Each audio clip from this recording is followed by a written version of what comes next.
like it. Well, here we go, man. You made it. I made it. You made it to the house. I made it. Feels good. Got you on camera. It feels good. A little nervous about the camera part, but yeah, I'm with my big bro, so it definitely eases the nerves, so I'm good. Got you on the microphone. This is forever. This is forever. I hear you. This is going on YouTube. I hear you. YouTube. That's what kind of makes me a little nervous, but you know what? I've been practicing. Yeah. I feel good. You all right with having that apple juice in front of you? Yeah. Is that cool? A little strong, a big cube, but it's gonna be all right. All right. Well, you know, I had to get me some energy here. It's a little later in the evening, so I appreciate you getting over here. I know you had to go and get your pump on, man, and make sure you kept your arms exposed. Had to. I was thinking about it. I appreciate you making me feel insecure out here. You know, thanks, man. The crazy thing about it is I was debating, like, do I put a shirt on or do I let the guns come out and play a little bit? And figuring that I went to the gym, I was like, let me go ahead and almost didn't open the door. I was nervous. You nervous? Black man with tattoos. I didn't know, man. Watch out, man. I had the dashiki and everything. I was coming. No, but in all seriousness, man, it feels good. I know we've been talking about this for a while. Yeah. I know last year we were talking about the whole startup with it, and it seems that you got everything up and running. So it's a blessing to be on the show, and I'm very grateful and humbled to be here. So let's see what this next hour or so has to show for everybody. And yeah, man. No, again, I appreciate it. Thank you. Yes, this has been a long time coming, and here we are now. So, and we've continued to have this conversation. One of the things that, you know, we get right into it. You got a new project going on, you know, right now. You know, check it out. It's mim_images. Yes, sir. On Instagram. Yes, sir. Just recently had your first show. First ever downtown, show. Ace of Spades. Ace of Spades, man. What a great experience, man. Yeah. So tell us a little bit about what this project is and what you're actually doing. Yeah, so I mean, I picked up a camera maybe about 3 or 4 years ago. Started really taking it seriously in the last 2 years, and since then I've been kind of just pushing my photography, whether it's portraits or if it's landscapes. And over the last, I want to say 2-3 months, I've been pushing things very heavy on my page. And luckily, some folks came and discovered it. Raw artists, they went ahead and reached out to me, wanted me to come on to be a part of their exhibit down at Ace of Spades, like you mentioned. Yeah. First ever exhibit. Nervous, very excited at the same time, and it was an opportunity for me to kind of see who I had in my circle of support, and the whole event was just like, it was special. I felt like it was my birthday in a sense, you know, because a lot of folks came and showed me love via text, via in person, buying my art, being one of them, you and Monica. So very greatly appreciated. So just from that experience, you know, it's my first ever exhibit, so I'm trying to run with that momentum and keep it going and trying to really, really push my art to the next level.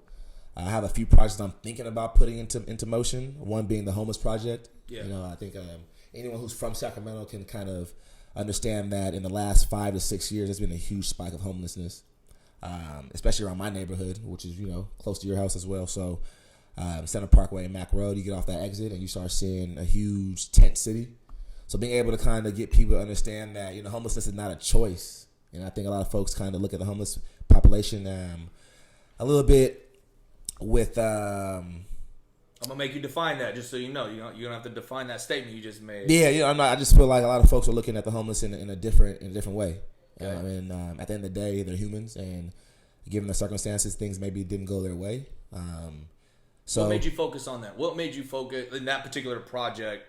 Because you've already had some artwork, photography. Mm-hmm. You've had an opportunity to meet some individuals, take some photos, kind of have some conversations, and you know, you and I, we've talked about this before. I mean, you're doing more than just talking about, oh man, yeah, there's homeless people here, guys. We should pay attention. I mean, you've put the time in. You've had these, you know, some conversations, and you've met some individuals there, which is why you have the background. That's why I was, you know, giving you a hard time a little bit. But what made you go, you know what? I think I want to focus my attention towards homelessness. Got you.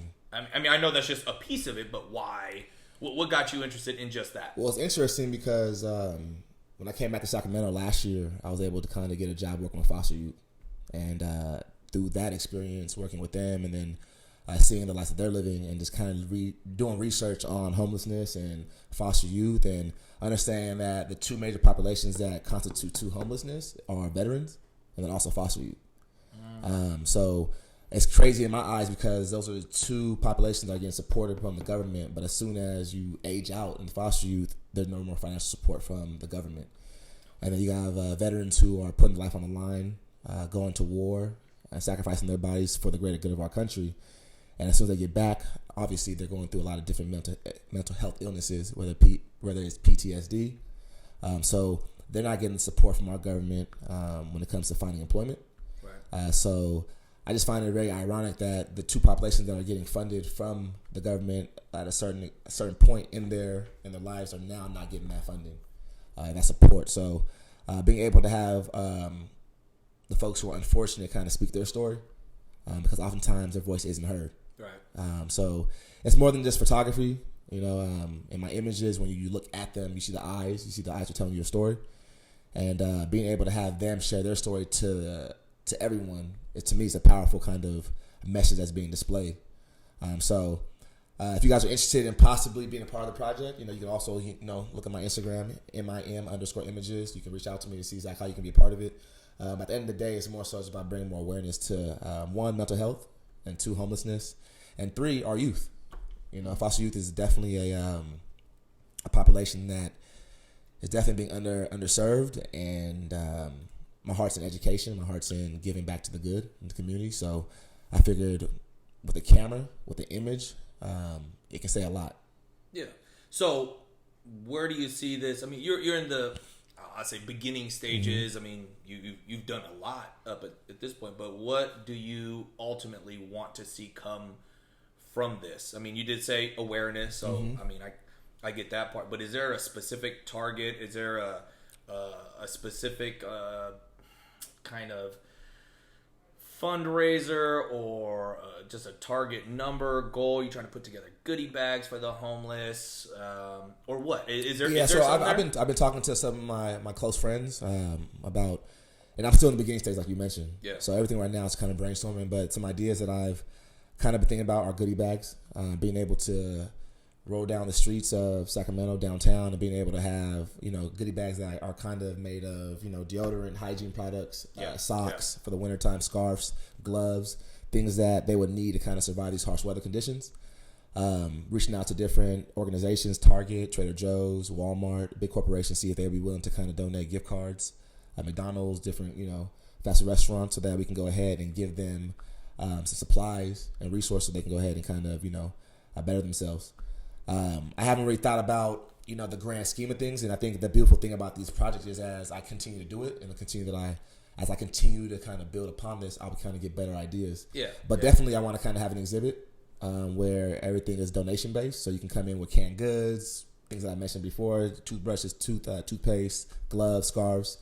And the idea is all donations that are being made today are going to go to the nonprofit that supports the homeless. Right. So they can go ahead and use that money to kind of, support the organization and be able to support the folks who are actually kind of spearheading this whole project. So are you looking to, with your images, obviously, mm-hmm. In your camera, you're capturing a picture, you're trying to use your photography as an opportunity to really bring awareness to mm-hmm. the situation. So outside of just doing that, are you looking to potentially spearhead a project and going, hey, through my images, and be the spokesperson to say, guys, this is what I'm trying to do. Can you come? Can you support this cause? And this is what I'm looking for. Definitely. Because, at the end of the day, I think it's a great cause. Because I think we're kind of talking about, your passion with the photography mm-hmm. and the project you're talking about. It's right. We have the main idea of photography and your artwork mm-hmm. and the things that you're capturing, and then within it, there's a passion project built into that. Yeah. So, not to get anybody confused on that, your photography is only limited to homeless photography. It's just a project that we're specifically talking about. I think it's a great cause. It's a huge thing. I think it'd be great to kind of, maybe use this as an opportunity to really put it out there, and if there are individuals that have some experience or have an idea on supporting the cause mm-hmm. and helping organize some ideas and kind of shoot some things out there, and that would be great. Get back, contact myself, I think as I'm kind of getting new to this and I'm getting fresh into this whole industry of photography and also spearheading a project, I'm very humble about it. I'm very open to getting feedback and getting suggestions and recommendations and getting a lot more hands on board. I understand it's not going to be just a me project, so folks who want to kind of contribute to this, I'm all ears, and I definitely will open arms or welcome anyone who wants to come in and join me. But I think that's cool, man, because you got the history, you got the background in dealing with foster youth. That's a new stat. I wasn't aware that there was a big piece of population for the homeless coming from foster youth, which is unfortunate. And, I didn't have to go through it. I can't mention someone off the top of my head that I even know that came from a foster youth program. So I can only imagine that must be terrible. It must be a very difficult thing to not have direct family support there for you while you're trying to figure out who you are and keep and maintain a job and live somewhere after, the government isn't necessarily supporting you or helping. God, it's not the government's job to support you. I'm not saying that, but, I know, like, for myself growing up, I had mom and dad. I had family that in a pinch, they were there to catch me. It was a safety net. And hey, without them in my early years, God, who knows? Like, who knows? I could be in that same position. So, glad I'm not, and I think that's a good thing, man. Definitely brings some new perspective for me. So. And that's what it was. It was very humbling. That's cool. It was very humbling with that year experience and just being able to kind of see. Because I thought my lifestyle was rough growing up, but then actually, being able to counsel them and seeing their hardships and seeing how they're separated from their siblings, from the parents, not necessarily getting all the support that they need educationally, because there's a stereotype associated to that population. And before they even walk into the classroom, they're already getting judged and, not getting the equal, decency and respect that other peers are getting that aren't labeled as foster youth. So this is an opportunity for folks to kind of be a little more aware and understanding of everyone walk of life. And I think that's what we need right now in this time, a little more humanity. So do you feel like it's not recognized at this point, or what? I feel like it is to a certain extent, but it could be more recognized. Okay. There's people in the educational system who see foster youth and are going above and beyond to make sure they're actually getting supported educationally and through resources. But I think to the general population, I think oftentimes these kids or these folks who are part of that system aren't necessarily getting the better end of the stick. So I'm hoping that through this project, that a lot of folks are able to kind of, one, be a little more understanding and are a little bit more open to helping out and going out their way to kind of, change someone's life in a sense. I get it. But you understand the perception, the way it can come off when... Because I'll just say, hey, I play both ends of this. I live on both ends of it, right? There are situations where I can, look at somebody that's, on the side or sitting there and go, man, that's somebody in some really unfortunate circumstances. And, you can see it and feel it. But there are other scenarios where I see somebody standing there, with a sign, and I don't feel it, And, again, that's not my...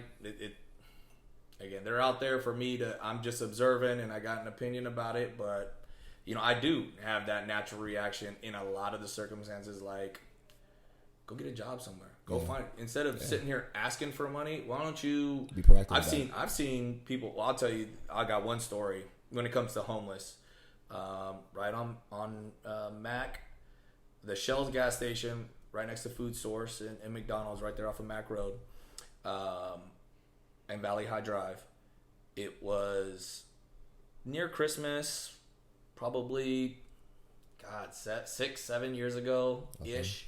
Okay. And a couple days before Christmas, I'm getting gas, and a gentleman comes up to my car, and he's like, hey, man, for change or whatever you got, man, can I wash your windows for you?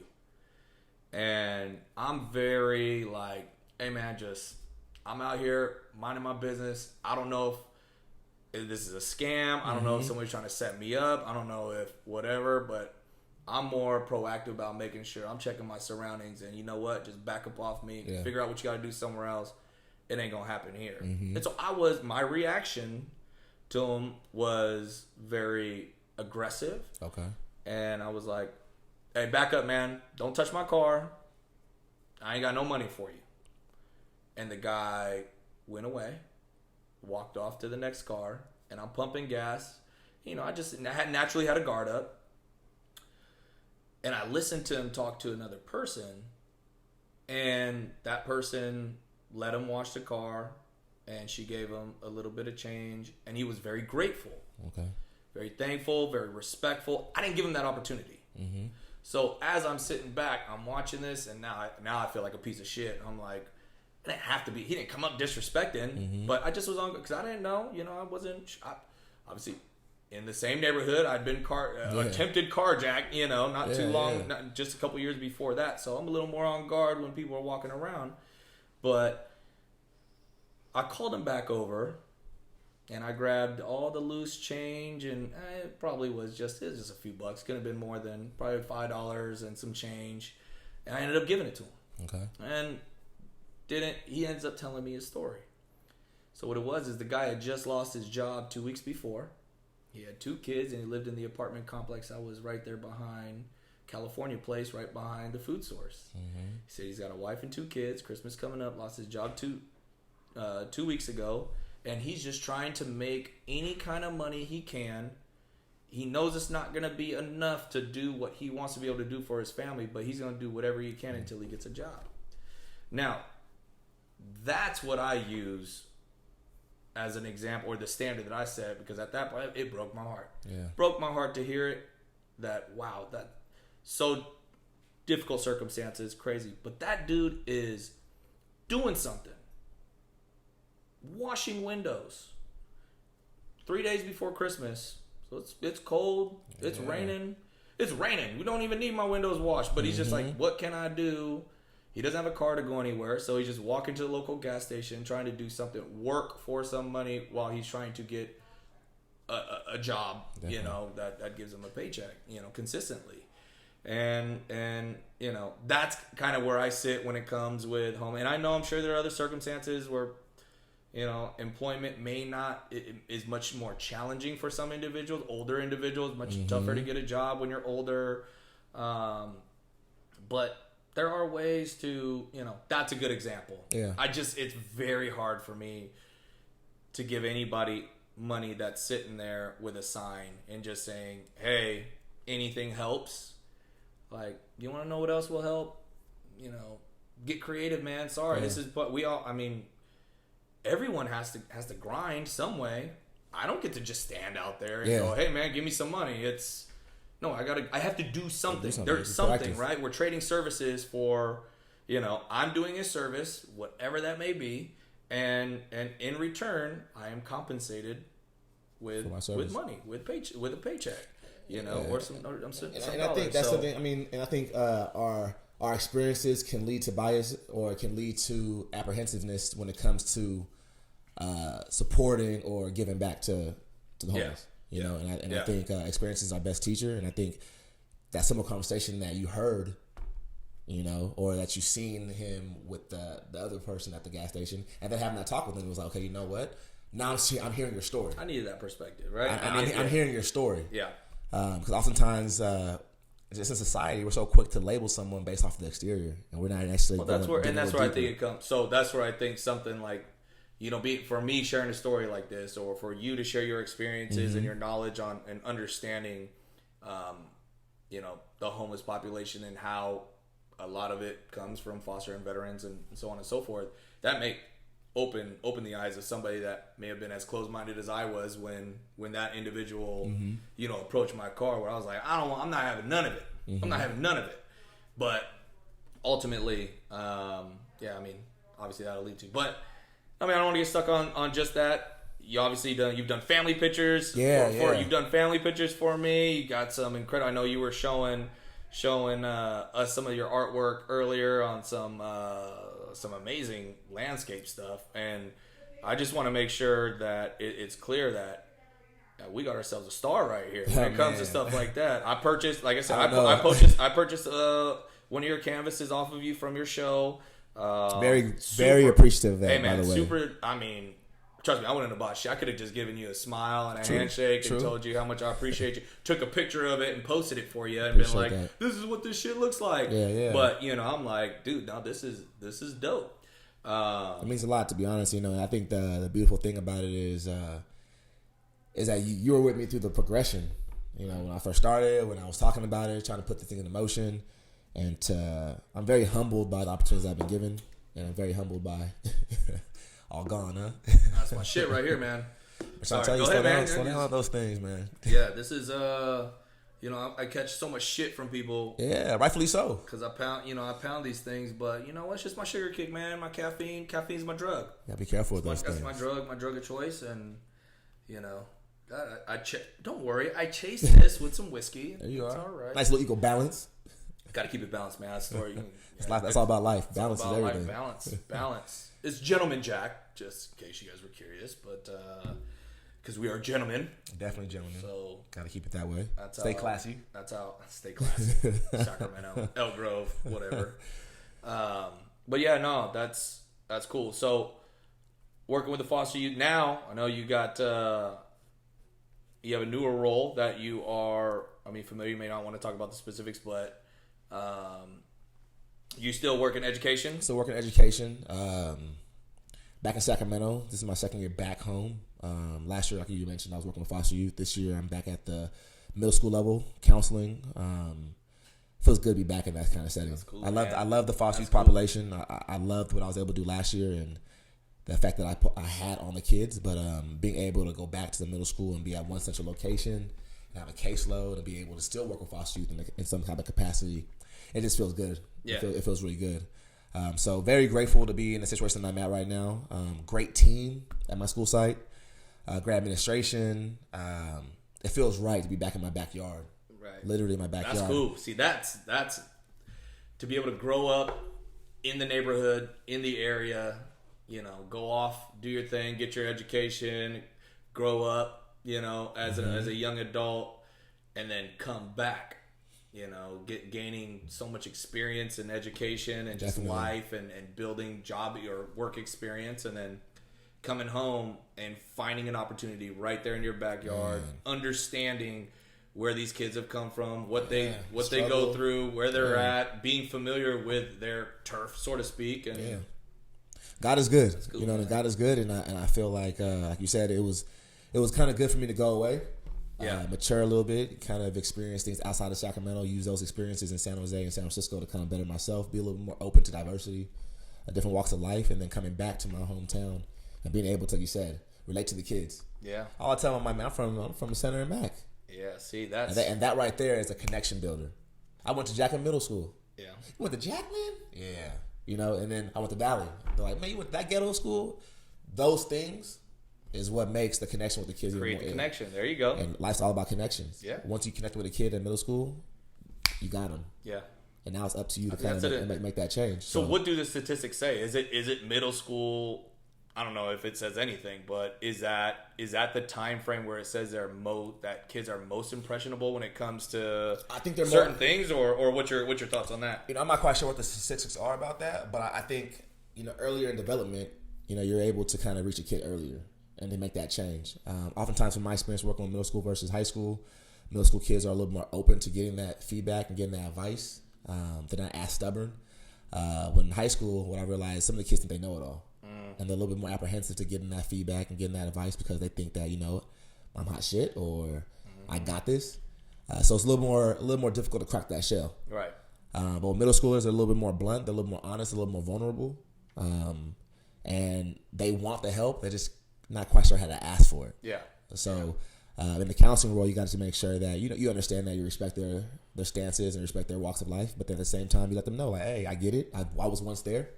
I was a middle schooler at one point in time, and I understand the fears of being vulnerable to accounts that you don't really know. But I promise you, I've been there and done it. Right. So if I can kind of prevent you from making the same mistakes I possibly have made, your life will be a lot more easier. Yeah. But of course, you're going to come against the roadblocks and challenges. But I think that's a beautiful thing about working with kids is every day is different. Yeah. And every day is an opportunity for you to make that change in their life that they may not be getting from home or their support circle.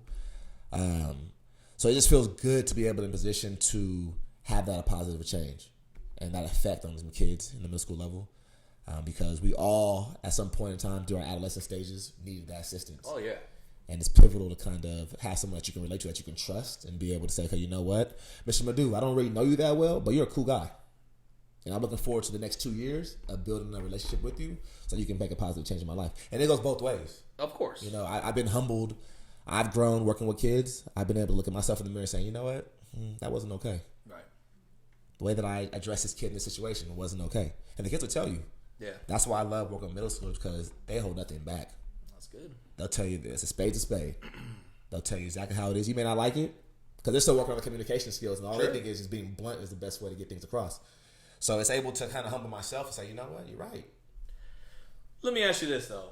Was education always, you know, being a counselor, being involved in education, this path that you were on to ultimately put you where you are now in your professional career, was this always something you wanted from yourself? Is this the where you wanted to be? This is where you expected to be? If you Not at all. 5 years ago, even 5 years ago, did you look and go, this is ideally where I see myself being 5 years from now?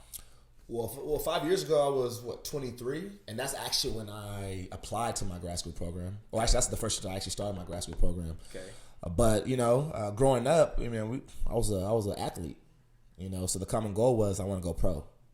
You know, so when I got a scholarship to go to San Jose State to play soccer, my major was kinesiology with the idea if I don't go pro, I still want to be around the sports industry. Right. Personal trainer, you know, just being able to be around athletes and get that feel of being in the game, even if I'm not in the game. Okay. But how long did it take you to change your mind? It was, I want to say, my first semester. First semester. First semester. Our trainer, Jason, he scared the hell out of me. Actually, he was like, "Man, if you want to make money doing kinesiology, you got to go to grad school." And 17 years old, I'm like, grad school? Nah. Not going to happen. That's a long way away, too. Not going to happen. I'm just worried about getting my BA or my BS in kinesiology and, you know, making the best career I can possibly make out of it with the BA or BS. Little as I know, when I major in psychology, I had to go get my master's anyways to make money, so it kind of didn't. It didn't really. Either way, I was going to be stuck to going to grad school. But the cool thing about it is that when I my freshman year in college, I had a psychology 1 class, general psychology, just introduction. And in any intro class, it kind of go over a lot of different, I guess, emphasis or force you to really think about. it forces you to think about a lot of different things, but they're summing up all psychology into 1 class, so you can get an idea of what this major will look like going forward. And I just I liked it. I was like, human behavior, being able to see what causes people to do certain things, not to analyze people, but more so, okay, you understand? Oh, you're the youngest of 6. Oh, your lifestyle is a lot different than being the oldest. Or you're the middle kid, you're going to be a lot more different in how you act compared to the youngest and to the oldest. Oh, you're from where? You're from this neighborhood? How has that formed your thoughts and your behaviors and your mannerisms? Gotcha. So being able to kind of just understand how people's journey kind of makes them who they are. Right.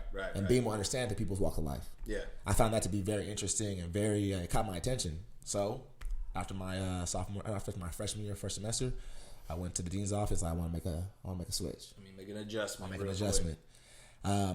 What I was going to do with psychology, I had no idea. I just knew that I liked this. I liked this field. I liked this major. I liked what it was teaching me. It was making me grow as a young man. Yeah. So I figured, okay, why not go with it?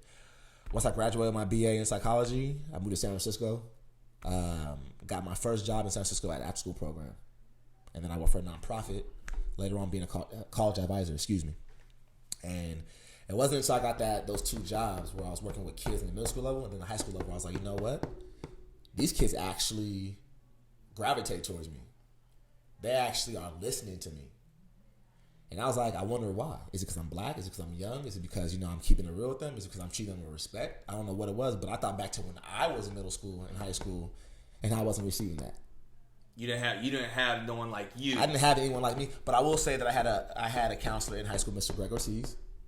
Who knew my whole family, who knew our struggle, who didn't judge us by our last name or judge us by our skin color or the things that teachers were saying about us. He didn't judge us. He gave us an opportunity. He treated us with respect. And he was the one who kind of had me thinking, damn, dude, if it wasn't for you, what would I be? And I know you went to work. Know? You went and worked back at the school. Did you get a chance to yeah, have a conversation with him and go, hey, did. man, you know? I did. You know what's crazy about it is that when I walked on campus last year, I ran into him. He was like, man, what are you doing up here? I'm like, I'm working with the foster youth department. He goes, no shit. I'm like, yeah. He's like, man, come in and holler at me so we can have some lunch. had lunch. We talked.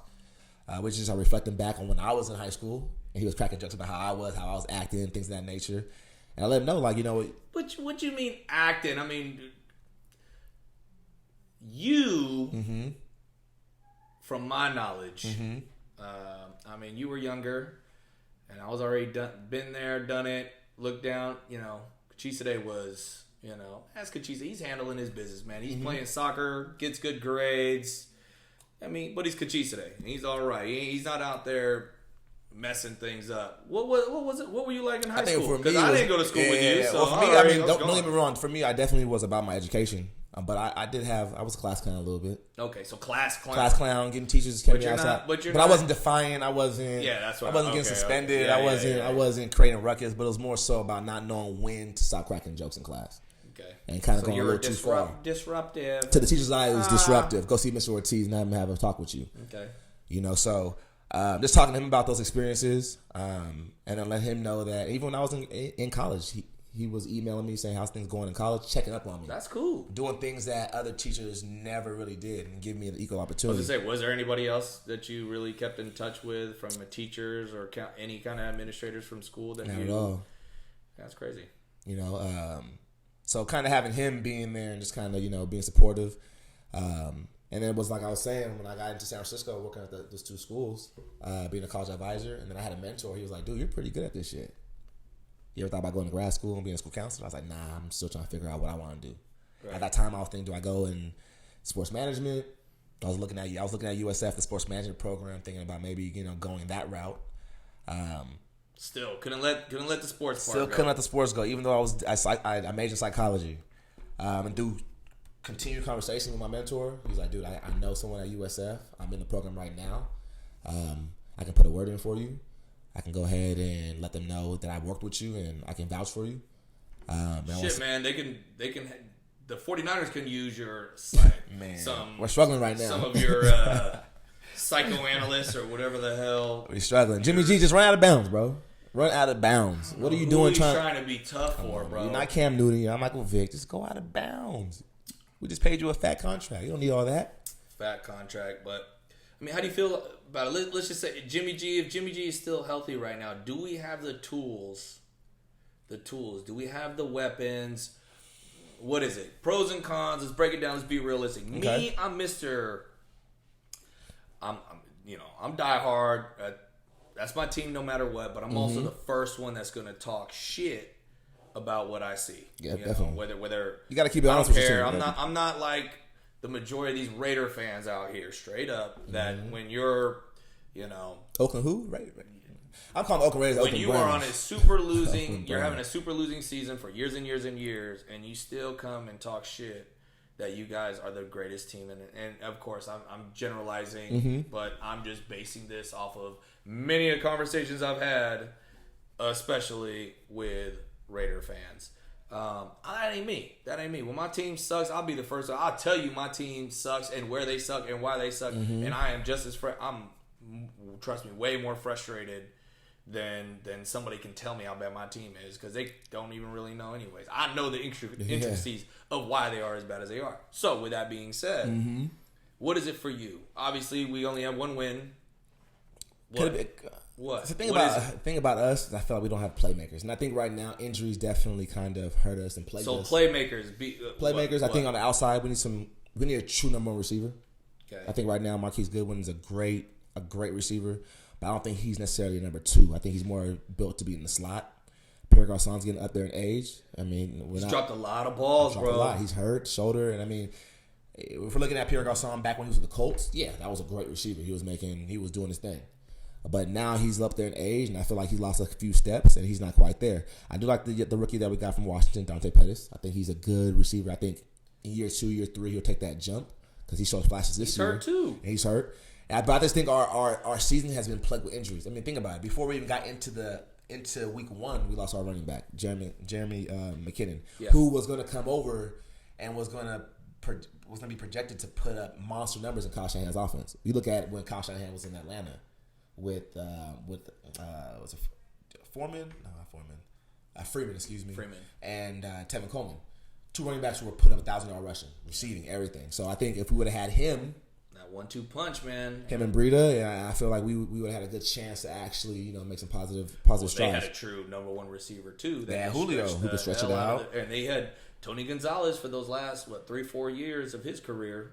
And we're young. I think right now we're young. I think it didn't do us any favors that the NFL pundits and analysts were saying, "Oh, the sleeper team to watch out for are the Niners." I think it probably put a little pressure on our young team who hasn't really had to live with those expectations. Because think about it. Our core right now was there when we had Chip Kelly and we were getting our asses whooped, and when we had Jim Tomsula, so it was like Tomsula. It was like that. The players who were under those two coaches are still with Shanahan, and we get Jimmy G last year. We go on a 5-game win streak. Things are looking very good. People were putting up monster numbers, and now these players are forced with pressure. So are we looking at so we're in that kind of like wavering area where like I feel like we're gonna be in contention for the number 1 overall draft pick that's coming up next year, and that's where I think we're I don't even think we're that bad. So I think we would have to make a conscious effort to do that because we don't. Schematically, we're not. Dude, we call some great. No, we do. God, and I don't want to be. God, I'm not. I'm trying not to be that guy. I'm trying not to be that guy. But in our losses, okay. I'm still going to go back to week 1. Okay. Minnesota. They didn't beat us. We beat ourselves. I agree with that. Okay, we beat ourselves. I don't care. We were in Minnesota and we still turnover. Alfred Morris fumbling on the goal line. That was a huge possession right there. Selleck, or was it Kittles? One of our tight ends dropping a touchdown. It was Kittles. Kittles dropping it in the end zone. Just make the catch. Little things like that. I agree with you. We did enough to win that game. Choked in certain moments, whatever. So we lost, but and I'm gonna go back, and I've already said this before. I'm gonna say it again. We had opportunities to win that game, so I don't. But the thing about it is that we travel cross country. I'm not in the business of we get paid way too much fucking money, and it happens to every team. Don't get me wrong. True. I go, but I'm still gonna highlight it. A lot of people will say the difference between a good team and a bad team is that when it gets down to the fourth quarter and it gets down to making those plays that are going to dictate a win or loss, the great teams make those plays. The poor teams don't. I get it. And I think right now, I get it. We're not making those plays. But making the point I made, you making the point on top of that, that's where I go, we're not contesting for no number 1. Oh, we're not. I think maybe that was a reach. But I definitely do think that we're not winning more than 4 games. I don't think right now, and I want to be wrong. I want to be wrong because as a Niner fan, I want to make sure that at this point. But it's not looking good. I mean, we got C.J. Beathard, who I don't think is that bad of a quarterback, but he makes costly mistakes and costly turnovers. I don't think we're injury plagued. We have no playmakers on the outside. Our defense is young. I think our D line has gotten better. I think our strong position was secondary.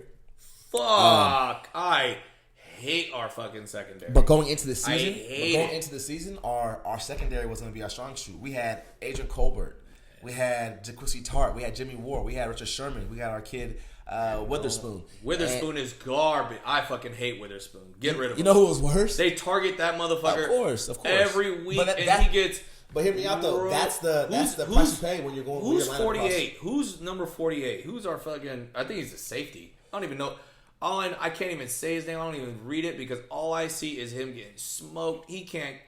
He misses every angle out there. I want to throw up every time I'm like, dude. We're struggling. How come I can see these angles, but he can't? But you can't, and you get paid, and you put like, who the fuck am I? But I'm like, literally, I'm like, dude, I can go out there right now. I'll probably get trucked. I don't give a shit. But I'm gonna get in front of the guy. This guy can't even get in front of him because his angles are so. I think it's probably Mabin. I think for you it might be Mabin. I don't know. His name is garbage as fuck. Like I don't even. Yeah, man. I don't know. I think this Monday we're playing against Green Bay. That's a loss. We're in Lambeau on a Monday Night Football game. I just don't think without Jimmy G, no way. CJ Beathard, and I want to be wrong. I want to be surprised. I want us to go out there and be like, damn, we showed up. Because that could be the game that says, you know what? We're here to play. Right? And that could be the thing that switches that hits this light switch. So when the Niners are like this, right? We start the year with high hopes. Start the year with high hopes. And we're like, Jimmy G goes down. Gone. Okay? That play makes me so mad. So now we're in a sense where fans, non-fans. Everybody's written off the season. Yeah. There are no expectations. I was like, ooh, wild card, because I'm like, Rams are gonna win the division. I was thinking that we might get 10 wins, 11 wins with Jimmy G healthy and a healthy team. I saw 9. So 9-7 was my prediction. I was thinking 10-6, 11-5. I felt good. I got the calendar. I was like, win. Win. I was hitting the check mark. Super optimist. Okay. And then I seen week 1, and I said, Jimmy G, they got film on him. Yeah. They did their research, which is fine. And people have to understand that Jimmy G, regardless of the heroics he pulled off last year, week 1 was his 8th career start. Right. He's still young. He's still young. That's why I said. That's why I marked this off for 7 losses. But I blame the analysts and social media and the media folks because he gets paid. Too much. He get paid way too much money to let that noise affect you. Yeah, he got paid. Don't get me wrong. I'm not saying that noise affected him, but I think if he was worried about noise, he wouldn't have been bringing a porn star out. He wouldn't be out there in public doing. He could have took her to the house and handled his business. But he went out to a restaurant with all glass windows and was flaunting. He was like, "Hey." Say something. Yeah. So I don't want to hear nothing about. I'm in the Bay. I'm in Silicon Valley. And media. That's why I say I can't give him that. I can't give him. I can't give. He felt good. These are paid ass athletes But do you blame him? No. I wasn't making that point. Oh my god. I'm living the best life. 100 what was it? 126, 153 million dollars. What? I might have had a few. I'm about to say I'd be out every night. No doubt. I'm not saying that. That's not my point. My point is. Be prepared to deal with. People are always going to have something to say. Of course. Hello, welcome to this day and age. Hello, look, we're sitting here just to talk shit. Who cares? Team, you're going to have to go ahead and really, you're under a microscope. And I think him being in New England, knows who he is. He gets props for being a young, handsome guy that just signed a huge contract, played with New England. Mm-hmm. Controversy, I guess, out of New England and how easily we were able to get him and that whole little thing. Now he's here, starting quarterback, starting his real NFL life now, where he actually gets to flourish. Right? He was raised to, he was raised in championship, in the championship world, in a garden of champions, and now he's been released. And Kyle Shanahan, let's see what you can do. Yeah. But hey, 52 players. So how do you feel about Kyle Shanahan? How would you assess the? I'm excited. I'm excited about the future potentially. But like with any coach, and I put it so, if I'm looking at Shanahan from a coaching standpoint, you're going to be limited. There's only so much you can do schematically, right? Tactics and schemes and all those things. You do it at the end of the day. Players have to be able to execute. So you can draw up all the plays that you want. If you're not catching those passes, wide open passes in the end zone, Kittle's, even though he's made up for it with several plays since then. But I like Kittle. It's a tone setter, right? It sets a tone. Of course. And that's what I was looking at. I said, if we go into week 1, and I wasn't necessarily thinking that I thought we were going to win. I was being very optimistic. But those are the games where you let the NFL know we're here to play. Hey, that was a statement game. I'm gonna break it down like this. Statement game. Make the routine plays. Mm-hmm. Okay? The balls that hit your hands where somebody's not knocking you sideways as you're, catch them. Those, if you make the catch and the guy smacks you and you drop it, I'll give you some wiggle room. Okay. If the ball hits your hands and it's just you and that ball, I expect you to come down with it. I expect that to be caught because that's what you do. You know who he reminded me of? Vernon Davis? No. the chest catches? God, dude. No, even worse. And I love Vernon, man. Vernon Davis. Okay. I loved him until Cam woke him up. You talking about a traumatic experience? Done. He was His not the same. career was over after that. He was scared to catch. Oh my God, I don't want to. Is he even in the league? Is he in Washington? Is that where he's at? I know that's where he was last, I think he's retired now. I think all I know is that when I seen that, he retired right then. Physically, his life changed. He definitely changed. He was like, "What just happened?" Cam Chancellor. He said, "Who hit me? Who hit me?" And then he went him so hard. He got up back like, coach. Don't ever Throw me that have ball. me run a route through the middle of this motherfucking field again, I fucking quit. Wait, I'm gonna lose a pick. Nah, I'll just have me run verticals. Let me run verticals. That play, I said, damn, Vernon ain't gonna be the same anymore. Okay, so who is it? Who does Kittles remind you of? That play. This is that play. 'Cause I don't want to put this on Kittles. Okay. But that play when he dropped the ball, it reminded me of Vance McDonald. Fuck Vance McDonald. He Vance dropped every damn ball. Is he still in the league? He's in Pittsburgh. Pittsburgh, that's your problem now. Yeah. But dude, thank you. Every fucking pass that was thrown his way, he just couldn't catch it. That was part of it, right? People wide knew open, that wide open. They were like, fuck that dude. We're gonna double this guy. We're gonna double this other guy we don't really know. Leave that fucking guy wide open because he's gonna fucking drop that shit. And you know, it was terrible. He never failed us when it came to dropping the pass. That's something you could bank on him to do. Yeah. So I'm pretty much, and I don't want to be. Look, man, I'm not a Die Easy fan, so I think I'm still supporting all the way. I'm still I support no matter what. I'm still watching. I'm still trying to figure out. At this point, I'm thinking about who we're going to keep for next year. Okay. I think that's where we're at right now. Not in the sense so that who we're going to keep? Fuck that, dude. What do we need? So look. So we got money. We got money. But I was a little disappointed this year. I think we cashed out for our O line, Richburg or Westburg. I forgot his name. That's okay. We got. I have no problem. Invest in our offensive line. We did that. And I think right now what we need to do, we need to go get that number one receiver. We need to go. Oh my god. Okay, absolutely. I'm with you 100%. Go get. I don't care if you got to trade for one. I don't care if. Go get a number one receiver because that thing opens up everything for our offense. We get McKinnon back next year, healthy. We get Jimmy G back. We get an outside threat on the outside. We got Goodwin in the slot. We got Pettis potentially stepping up, emerging. Kittles, who I think is going to be an amazing tight end once he gets back with Jimmy G. I think we're not that far away. I don't think we're that far away. I think another year with our defense, our D line was a problem last year, and this year Buckner, come on, Buckner's looking like an all pro, looking like he's ready to take that next step. I like Solomon Thomas. I think he's actually developing this year. Reuben Foster, man. He's a monster. Man. He's a man. Man. I'll take it. Come on, man. It's all good. That stay out of trouble. Stay out of trouble. Just stay out of trouble. Don't be an Alden Smith. Don't be an Alden Smith. Just man.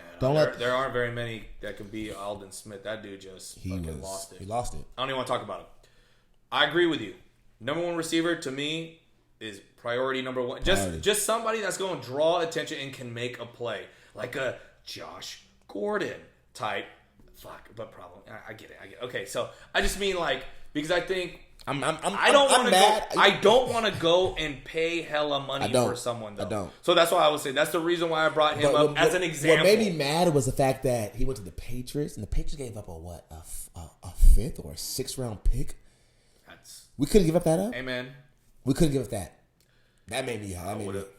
But in reality, I don't want us to go get nothing like that right now because then we wouldn't have that person would not stay with us when Jimmy G comes back when it would really matter. True. Okay. True. So at this point, I've written off the season. I'm recording the games. Okay. I don't start playing them. I mean, I'm not gonna start watching it until around halftime, so I can fast forward through all the commercials. Definitely. And if by the time what I'm watching is just giving me developing an aneurysm for me, turn it off. My blood pressure, I'm like, I'm fast forwarding and I'm like, I'm looking for good possessions. Like, fuck, dude. Like, can we have a drive of 7+ plays? This is how I've played psychiatrist with myself to prevent, my TV any damage of potentially throwing a remote at it. Yeah, be careful with that. Saving my voice because I'm just screaming at the TV over and over. I think we need a safety. I'm not ready. I don't. So who don't you like? You don't like Culper or you don't like 48 and 38. I'm gonna pull them up right now, man. I'm gonna tell you, these guys are inability to cover in the secondary is absolutely ridiculous. When you got yourself a good fucking safety, at least we can. At least your angles are good to shut some shit down. Our corners, Witherspoon. Get the hell out of here. That dude is... I don't care what... It shows... I'm watching this dude. Yeah. Well, I'm like I pay attention. I'm like, dude, watch 23. Watch 23. Get smoked. Yeah. Oh. You know what's crazy? Is that Witherspoon is having the season this year that Dante Johnson had last year. Oh, my God. He was a... Right? Dante Johnson was just a flag. Throw it away. It's guaranteed flag. Guaranteed flag. Guaranteed flag. How did these receivers not get arrested for the abuse that they did to my man?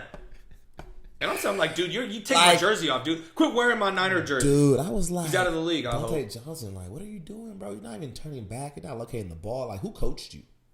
How'd you get into the NFL? That's what I'm saying. That was my number question. I was like 36. That's what I'm saying. Like, I can play. Man, come on. My whole thing is, I like... Fred Warner.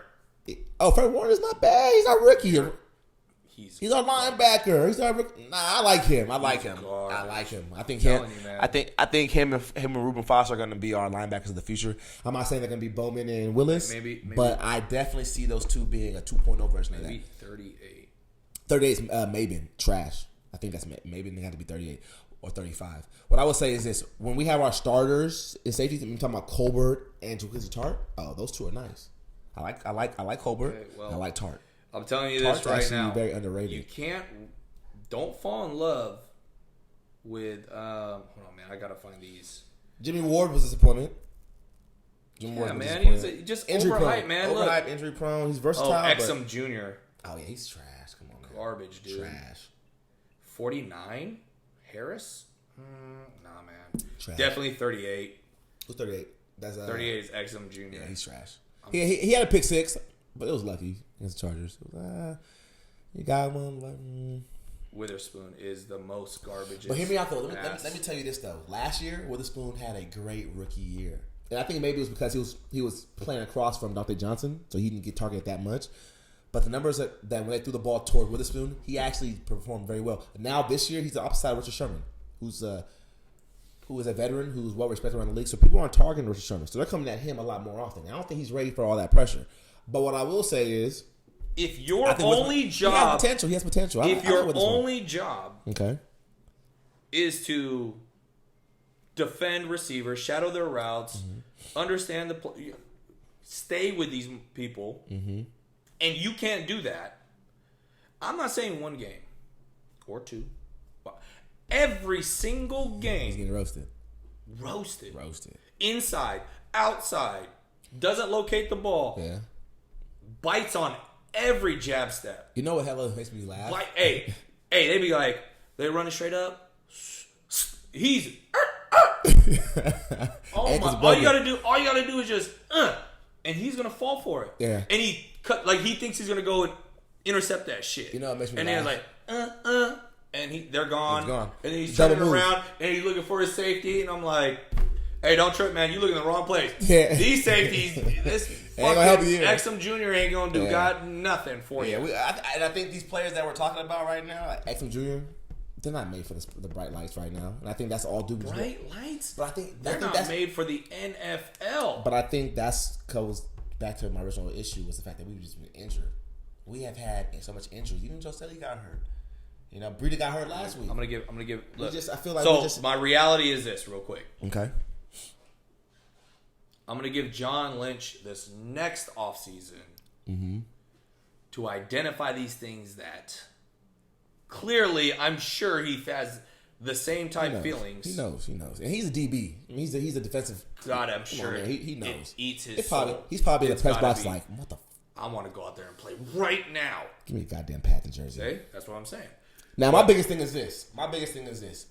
And I love, it's crazy because we go back to the Trent Baalke days, the Harbaugh days, right? And you go back to the Jim Tomsula days when we had Trent Baalke being the main GM who was kind of overshadowing those three coaches, right? Harbaugh, Tomsula, and then also Chip Kelly. And I feel like don't forget about Mike Singletary. Oh, we can't forget about him, right? We can't forget about Mike Nolan, because Mike Singletary was the one who. Mike Nolan was when Trent Baalke came in. I oftentimes, and I hate to say this, but I'm going to say it anyways.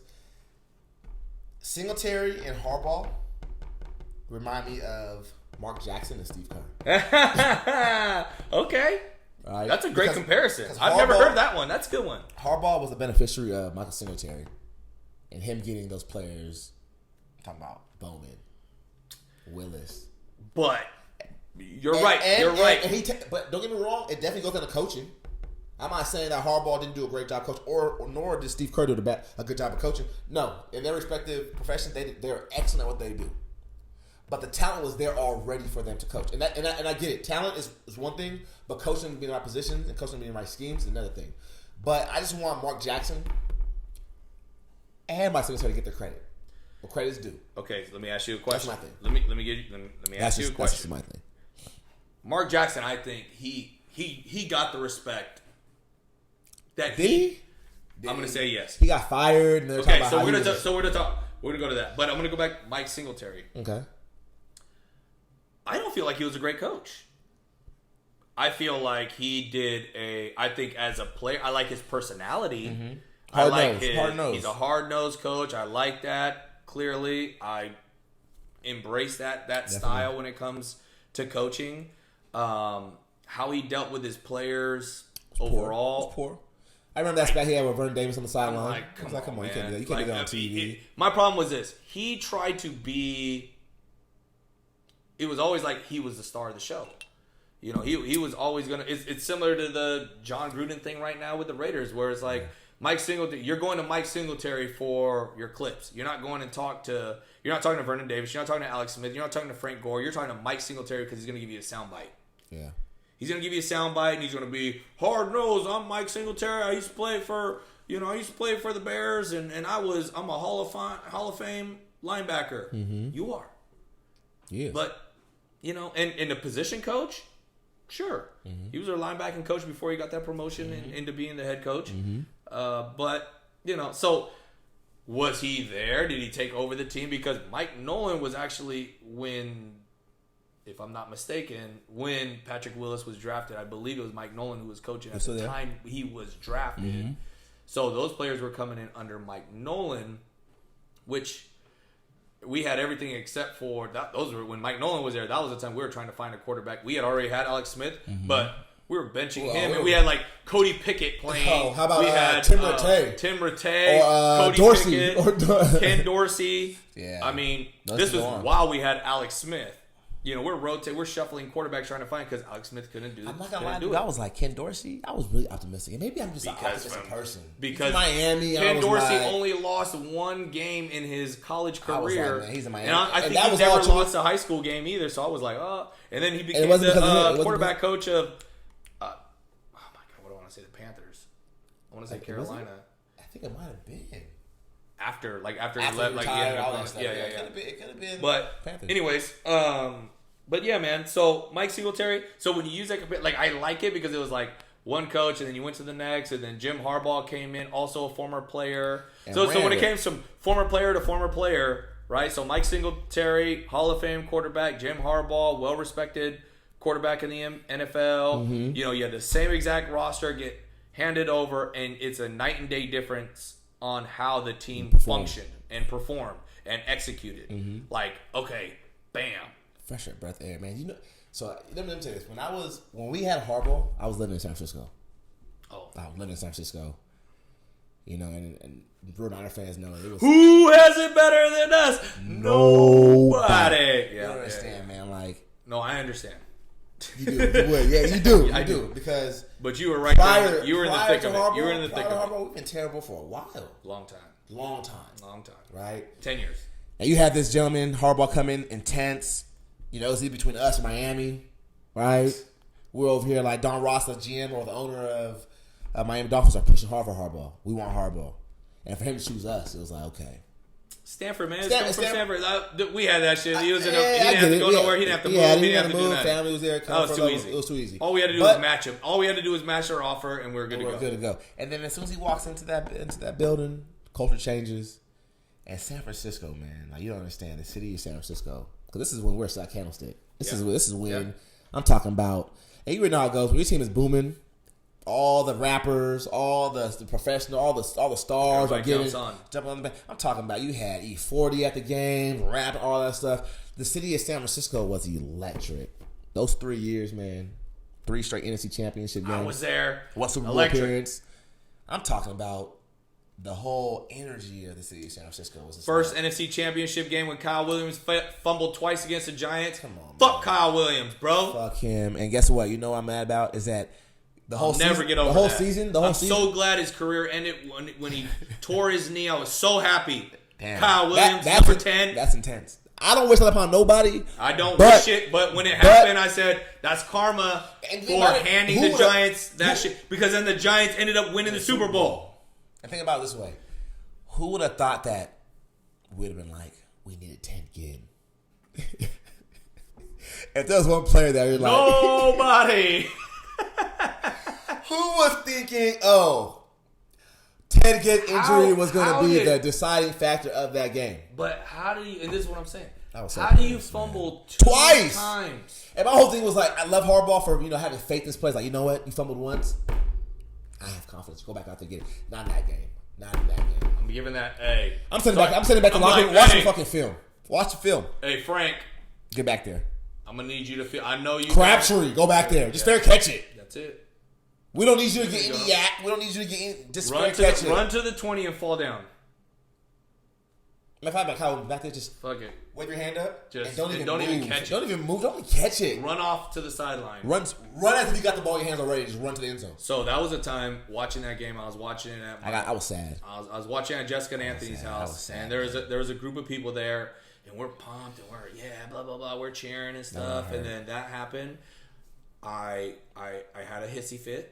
I was sad, man. I'm not gonna lie to you. I was very aggressive. The thing about it is that I knew that once we stopped Eli on that drive, that we were gonna win the game on that next possession. I knew it. I was like, Kyle Williams single-handedly fucked this over. Period.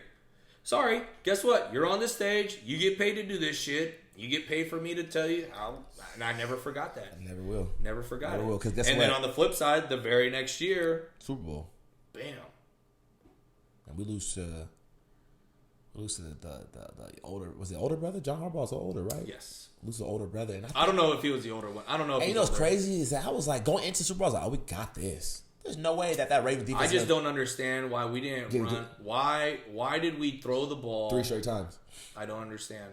I don't get it. We got Kaepernick, Gore. We could have run that read option. Got to the one. That's what got us there. Why would run that shit? But that thing's as bad as those play calling was, as bad as those 3 play calls were, that thing's worse than Seattle.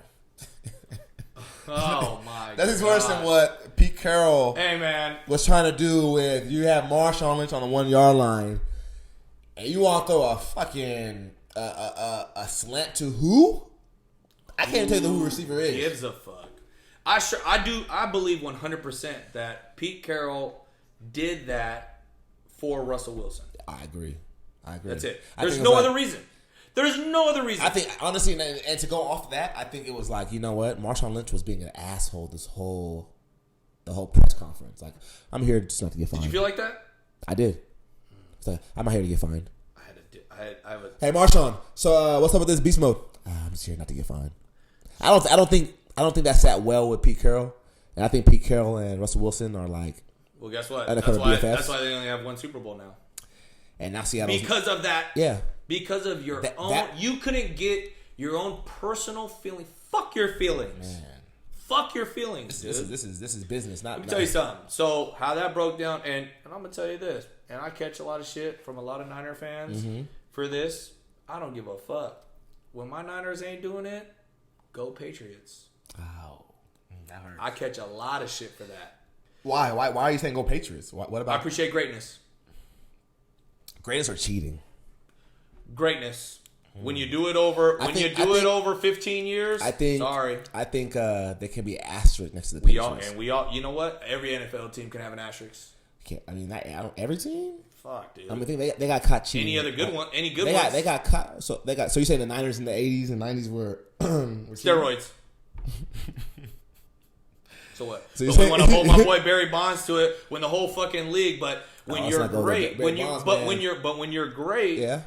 You become the poster child for it, which is what the Patriots are. They're the poster child. I think when the hatred started with the Patriots, it was with the Raiders when the Raiders were actually decent with Rich Gannon and Jerry and Tim Brown and the Tuck rule. Come on, man, that was clearly a fumble. But that wasn't the Patriots' fault. It wasn't. But I mean, let's go to Deflategate. Let's go to Spygate. Okay, so let's go. Okay, so let's go. Okay, let's go. So you're telling me that Spygate is not something that every fucking team is trying to do? Possibly, but they got caught. Okay, so they're gonna get knocked. They're gonna get knocked for being terrible at hiding it. Okay, but would you say this? Would you say this? No, I think when it comes down to integrity of the game, and I think that. Come on. Okay, no, go ahead. I think that's huge. I think if you're gonna win and you're gonna be labeled as the GOAT, Tom Brady being the GOAT, still the GOAT, and then also either way, he's still the GOAT, and then also Belichick's going down as the GOAT of coaches. He is. I have a problem with that. So and maybe I'm biased. I'm a Niner fan. I'm like, nah. I'm in denial. I'm like, no, there's no way. Bill Walsh, Joe Montana. There's no way I'm letting. Now it's Bill Belichick and Tom Brady. I haven't accepted that, and honestly, it's crazy. And that's okay. I just haven't come to accept because you haven't allowed yourself to watch them and appreciate greatness. I've watched. There's many individuals that like are screaming and saying you're 100% right. Ralph's a fucking idiot. He's a fucking fair weather fan. Fuck, oh my God, I can't believe he's saying what he's saying. I totally accept it. Okay. And I'm just telling you this. At the end of the day, yes, I am a fanatic for my 49ers. Okay. And but I don't just live in a 49er bubble. I don't do it. You're a sports fan as well. I'm a fucking fan of competition. I'm a sports fan through and through. And I'm going to tell you this. It was so weird. It was such a weird thing. It was like I don't have a good metaphor or analogy for it, but it was always so weird for me because during the Niner Seahawk rivalry, when the Niners were relevant, a great one at that, and the Seahawks were great, Legion of Boom and all that, whatever, and we were great.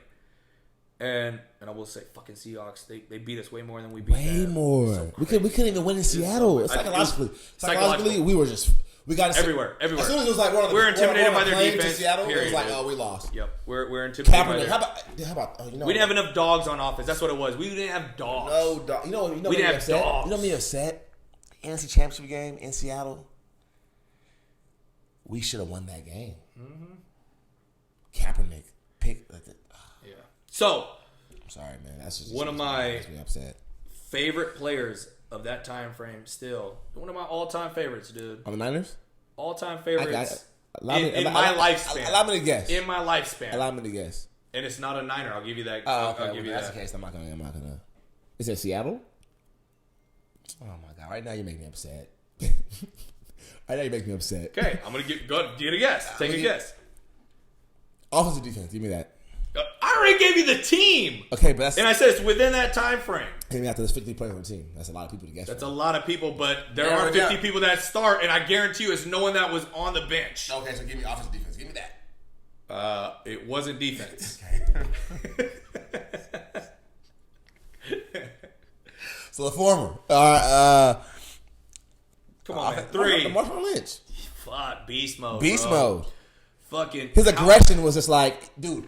Thing about him is that he fought for every yard, and he had heart. So it hurt my feelings when you said, "Man, Marshawn, I didn't feel right about him." So I was like, "No, I think they should have gave him the ball." Okay, I'm saying they should have gave him the ball on the 1 yard line. The way that dude plays the game, and it's not just that. So the way he runs, the way he plays, the way he just fucking manhandle, dude, he just runs in a different way. Throws people out the way. Don't get me wrong, he gets tackled and shit like that. But his legs move. He carries piles. He never stops moving.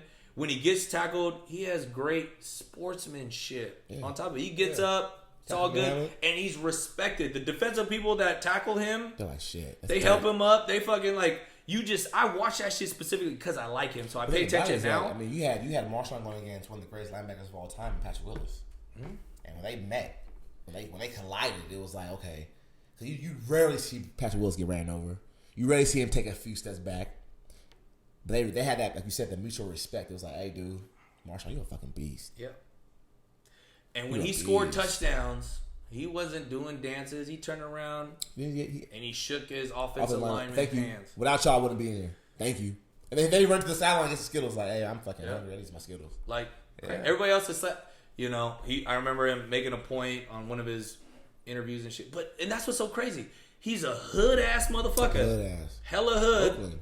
Hella respectful and just real. And I think that's what it is for me. It's because he's 100% genuine when he's talking and everything or whatever.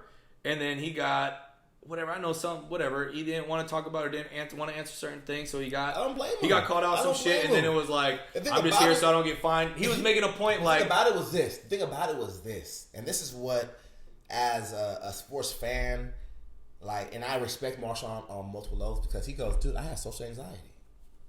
You're gonna force me to get in front of a lot of people, and I have a mental health illness, and you guys are just. So you're breaking it down. You guys are just shutting it down. And the thing about it is, we don't see kickers getting interviewed. How about this? We don't see punters getting interviewed. I get it.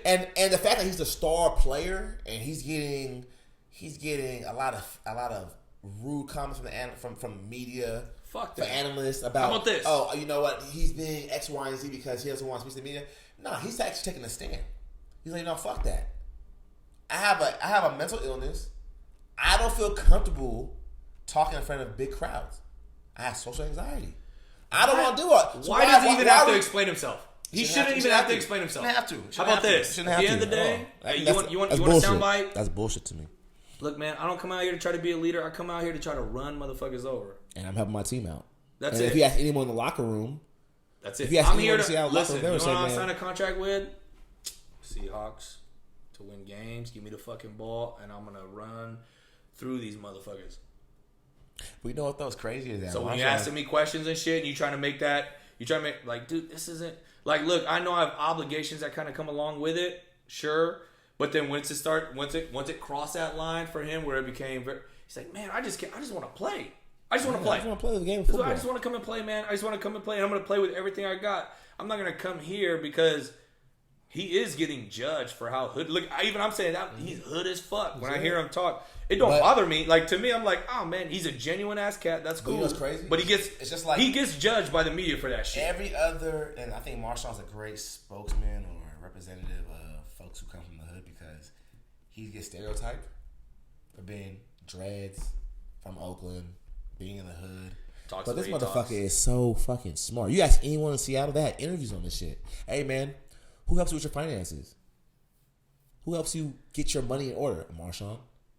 Marshawn has his own fucking tax company. He's over here doing fucking taxes for his teammates. And on top of that, he's very financial literate. This motherfucker was like, man, all my paychecks, I ain't spending shit. I ain't touched not one single dollar of my contract money. I've been spending endorsement money. So my big checks that I'm getting from the Seahawks and these contracts, I ain't touched that at all. All my endorsements, I'll use that money. Giving back to his community. That's the thing about media, the thing about these NFL pundits, analysts, is that they want to portray a picture of somebody based off of what they're seeing from the field, not based off of who the man is and as himself. Great guy. Yeah. And that's the sad thing about like these athletes because they're on this platform, and it's crazy because growing up, and we've been there before too, as being young folks playing the game that we love growing up. Right? You go from playing this what you love, you're passionate about, to now going into the NFL where now you're actually getting money. There's certain expectations that take you away from that passion. So it just sucks that this guy had to go through all that tough period of time where he was getting ridiculed for not letting talk. Marshawn, like man, you a beast, man. If you're looking at us, man, you are a fucking beast. God, I respect you. At us, but shit, I yeah, love true. for you to look at if you ever come across this video or this podcast, Marshawn, man, shit. Man, we respect you to the most high, man. From a diehard Niner. For real, man. God, you went from the Seahawks. But I'm a sports fan as well. I'm a sports fan. And now you're with the Raiders. You never rocked with my team. But I still respect the guy, man. But damn. Like and think about he's back. He's back in his hometown. He's one of my favorite players of all. When I've watched almost every Raider game this season, and really just to watch that motherfucker run. Dude, he's an animal. And he looks. And then I'm like, he looks slimmer. He looks faster. Last week, hey, oh my god! And then what just happened on Sunday? Same kind of shit. They throw Derek Carr throws a pick in the end zone instead of handing the ball to Marshawn on the goal line again. Marshawn jogged off the field full speed. As soon as that happened, like, and everybody, and you know, all these sports and you know, that's crazy. Deservingly so, are bringing up like, did you guys not watch Seattle's game? Like Gruden, did you not learn from Super Bowl? Did you not learn from the Super Bowl? When you're there, you give the ball to Marshawn. I don't get it, man. On first down, you're throwing your fucking play action, and Derek Carr, let me tell you, you want to talk about overrated ass quarterback? Regression. super regression. It's not because how do you go from getting fuck that? the Raiders, but in reality, fuck regression. Great word. Hey, say no more. That's it. That's it. Like, you took major steps back. You went from being the Francis quarterback to now being like, oh, are we? I'm talking about. I saw one play where he threw a pick and he came on the bench and John Gruden was like, "What the fuck?" I think I watched that shit. And I don't even. He was so annoyed. It was like, "This is my quarterback." That's when he floated, dude. I remember they're going. It's like, what are you doing? So I mean, it sucks, but hey. So do you play fantasy? I do. Okay. I'm in 2 fantasy leagues. Okay. I wish I was in one. That's a lot to manage, man. The thing about it You is gotta pay that attention. You have to pay attention. Who's injured? yeah, you know it's crazy. Waiver the wires, part, all this. Who you gonna start? Yeah, 2 leagues is more manageable. A few years ago, I did 3 leagues, and then I was just like, dude, this is stressful. That sounds stupid. It was beyond stupid. Okay. I was like, why the fuck did I do this? And the thing about it is that I did it because I knew too many people. I was in 3 leagues, and I was like, dude, super popular. I couldn't say I mean, no. It kind of sounds like you're bragging right now, but go ahead, whatever. Continue. I had a lot of friends. I feel like I'm important. I was like, you know what? I was God, like, man, everybody I was wants like, me. sure. I was like, I'll be in your league. How do I say no? I was like, I couldn't say no. I was like, damn. Do I say no? It's like a pretty girl going like, you want to go to dinner? And I'm like, I'm dating someone, but sure. Sure, why not? So I learned my lesson very fast. I was like, dude, I was stressed out. I was like, you know what? 3 leagues. I had players. It's crazy because you got players on your team that you're rooting for, against, and then you're playing against a guy that has the same player in a different league. You're like, dude, I just need you to kill in my league, but do okay. Like maybe get 10 points. I can win. This year I did 2. It sounds horrible. It's terrible. It's too stressful. It's like unbearable. I'm like, you know what? So after that, I learned my lesson. I was like, I'm really doing 2.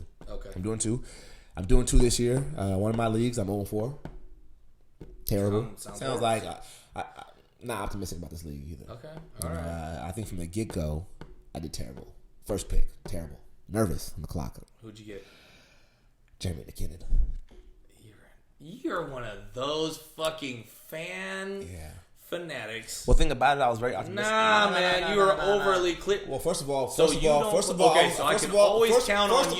think about it this way. Where was I picking at? It wasn't like I was number overall pick.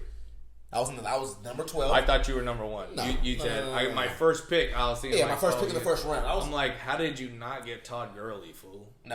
Come on, that would be a bonehead mistake. I'm just saying. That would be a bonehead mistake. You know. So I was. But even your number 12 pick, you still picked McKinnon. Oh man. It's definitely biased. And he didn't look good in the preseason either, so that's why I wasn't too optimistic on him. He was fumbling in preseason. But I was thinking this. I was thinking, okay. I was like, preseason is one thing. It's rehearsals. And I was thinking, okay. Fumbling is fumbling, I was thinking back to what we were talking about earlier. I was like, you know what? McKinnon is with Kyle Shanahan. Kyle Shanahan has a history of doing nothing to do with fumbling. Hear me out, though. Kyle Shanahan made... If you look at Kyle Shanahan... Glad he's injured. But hear me out. You look at Kyle Shanahan's history of all the stops that he's been at. Let's go back to Houston. Arian Foster, right? Beast. Killer. I mean, at that point, he was number 1 fantasy back for 2-3 straight years. He was. Shanahan, right? Yeah. Just fast forward to when Shanahan was in Washington. He had this kid by the name of Alfred Morris, who's down on the Niners. Alfred Morris was the leading running back yards his rookie year. Yes, he was a beast. Gone. Right. RG3, Alfred Morris, it was a great combo. Then you fast forward to when he was in Atlanta. With Freeman and Coleman, and you go, damn, he made Freeman a fucking all-pro running back, a Pro Bowler. Boom. You get a kid in McKinnon who was killing in limited action last year with Minnesota. You put him in Shanahan, you look at Shanahan's history, you go, okay, you know what? It's bad. Not for my number 1 pick. I was being ambitious. Because at the end of the day, how about this? I could have got him in the second round. Sure. Could have got him. Second? You probably could have got him. Not third. Running backs go. In that league that I'm in, running backs go fast. Okay. I've been in the league for 3 years. I'm like, you know what? I know the tendencies of So I already know for sure you had a top quarterback available to you. I don't go quarterbacks in the first round. Nah. You can get Tom Brady in the 5th or 6th round. Well, what other running back do you have available? I could have got Kareem Hunt. A lot more sense. But you know what? You live and you learn through your experiences, right? Yeah. Especially the best teacher. Yeah. So we go to my other league. I'm 4-16. So yeah, you learn. And I might. 0-12. I might make the playoffs. I might make the playoffs. People are texting me like, "Dude, what's up with your team?" I'm like, "I quit. I'm done. It's not a free league. Damn it. I'm like, you know what, guys? Wait, did I pay already? I'm like, dude. Why did I do that? I'm like, hey. So I'm looking forward to the NBA season. I am. But let me tell you this: in my other fantasy league, I'm 4-1. I'm looking good. I got a strong team. I'm doing my thing. But I am looking forward to fantasy basketball. And I'm looking forward to NBA. All right, so I had my recent draft in fantasy basketball. Killed it. Can't play fantasy basketball. I don't know. It's just something about it. It's fun, man. There's too many games. There's too many games. Just like fantasy baseball. When I hear people play fantasy baseball. I did that too. I'm done. So yeah, same thing. Done. Fantasy basketball, I think I go. And don't get me wrong. They're for the most part. But I just think the season is so long that you never really. I guess you got to hella pay attention. Well, the thing about basketball is this. And a lot of people, I talk to a lot of folks about playing fantasy basketball who play fantasy football. And yes, when it comes to the two, fantasy football is way more easier. It's one game a week, boom. But fantasy basketball, people don't understand is you can set your lineups a week in advance. You can do your whole lineup for the whole week and just not have to touch it anymore, right?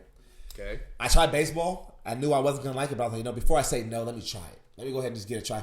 And I regret that decision by far. I'm like, why in the fuck did I try to bet? I like baseball a lot, so I was like, I'll give it a shot. But the league that I'm in, it was dynasty. You got to sit here and have minor league drafts. I'm like, you know what? I'm telling my boy, like, hey, next year, count me out. Like, I'm done. I'm not going to do it. Yeah.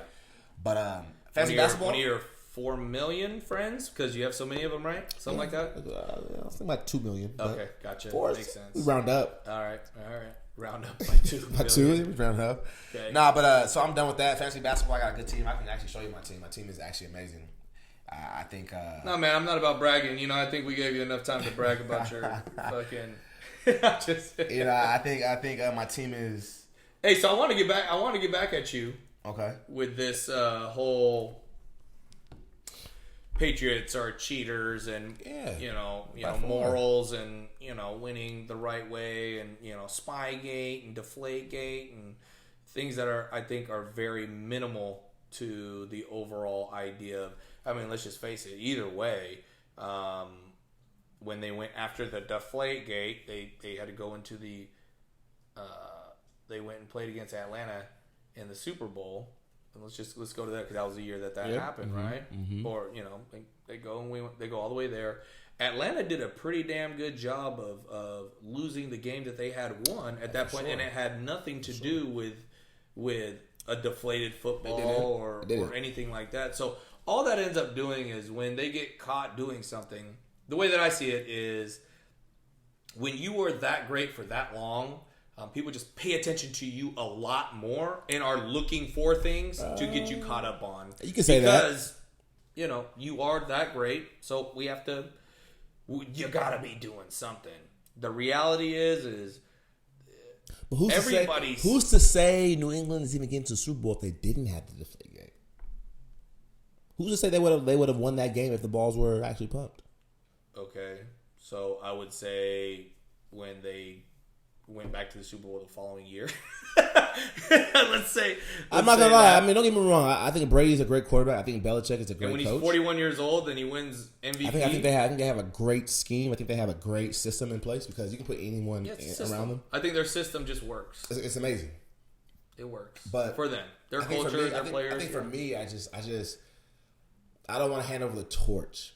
To say, but I'm saying when Brady, you go, they're cheaters. Come on, dude. I'm like, they are. Everyone's doing something. No, not everyone's going on the other people's sideline, hearing out, spying on them, trying to see that. No, whether it's steroids.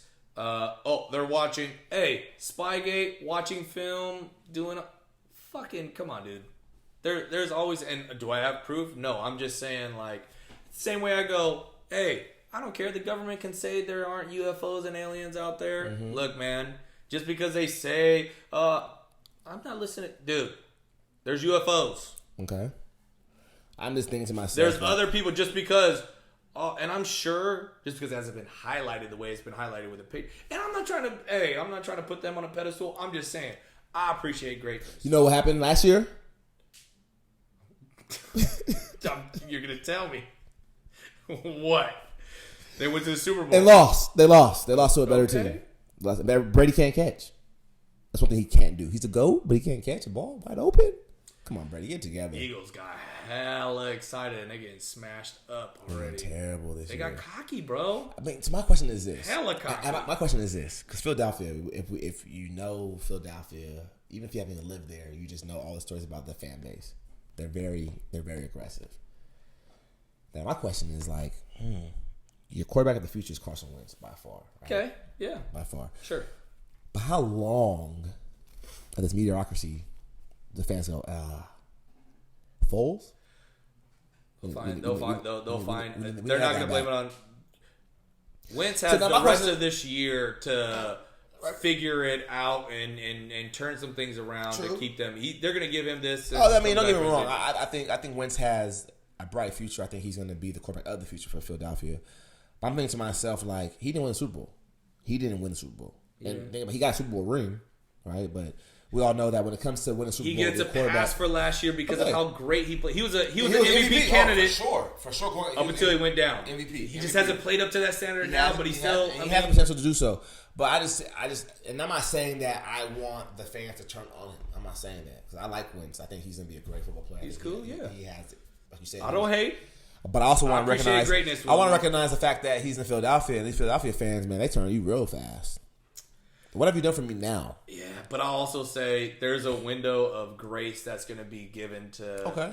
So you think I think because they're still a Super Bowl. They are the reigning Super Bowl champs. Let's say I think they need to at least make playoffs. Oh, that's because if they don't make the playoff, and right now it's looking tough, but I mean they're still in it. Look, it's only they're 2-3.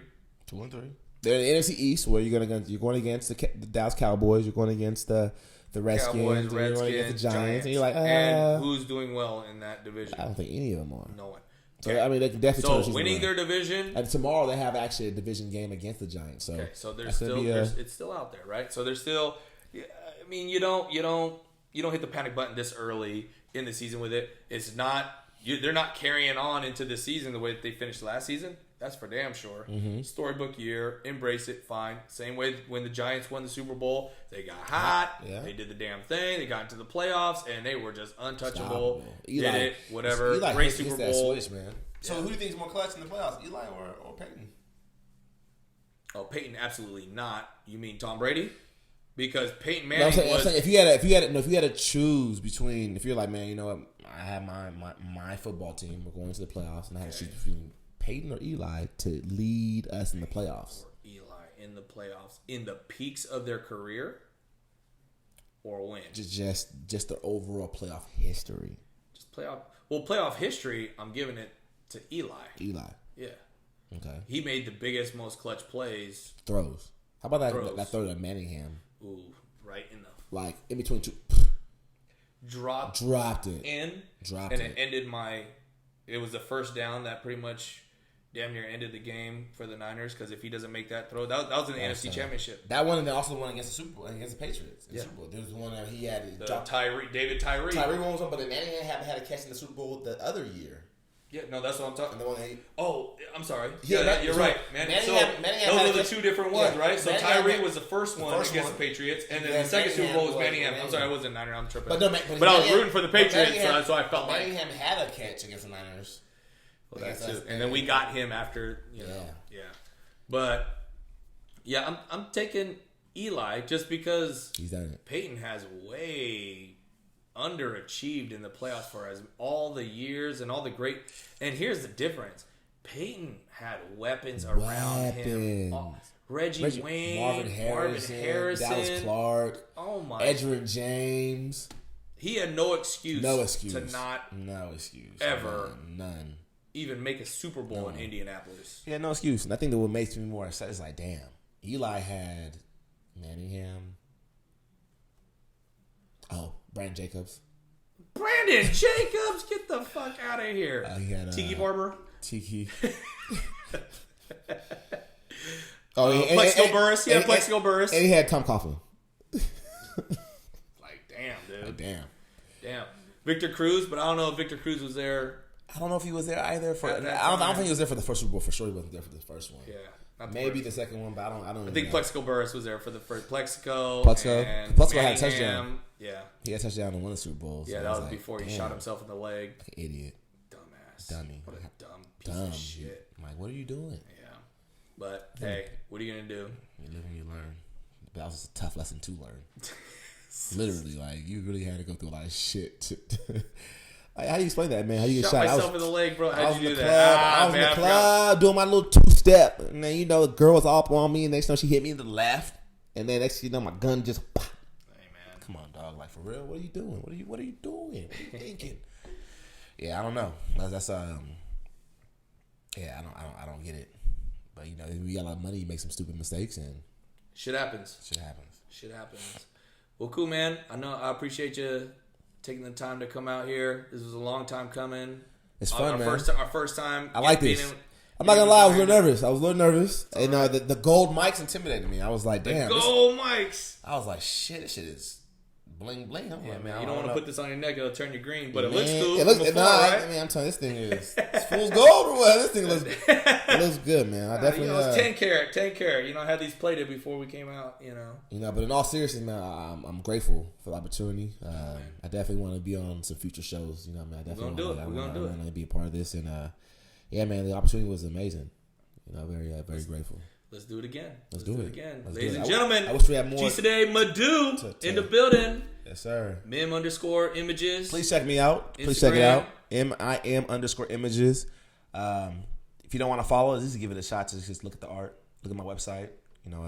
I'm very confident that you're going to like my stuff. So just very grateful. The opportunity on the platform to kind of broadcast it. Once again, thank you, Monica, for purchasing the print. Absolutely. Canvas. Very, very appreciative. Very humbled by it. So cool, man. Let's do it. Thanks again. Thanks for watching, guys. Let's do it. Peace. Cool.